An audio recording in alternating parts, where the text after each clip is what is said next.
Hey, welcome to Automation Partner CI. Last video we saw how to do the subscriptions and how to top up the wallets. Now we are gonna see what to do after making payments for subscriptions and upgrade your account from free to paid and wallets and top up $10, and then what to do to make things work. So it's pretty much simple. You go to the settings, you complete all these informations, especially star marks are recommended, so you can change it.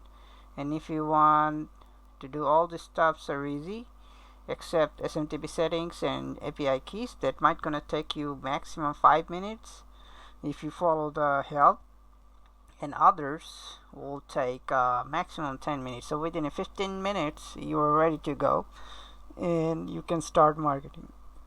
So we hide these things so you can also see the visibles and see what it is. So I'm not gonna show you all this stuff, and if you go to the helps, you can get all these things, information how to do that. It's pretty much easy. 15 minutes to maximum 20 minutes takes to set that up, and you're ready to go, and you can scrap whatever blogs, SEO you want. Have a great day and stay safe.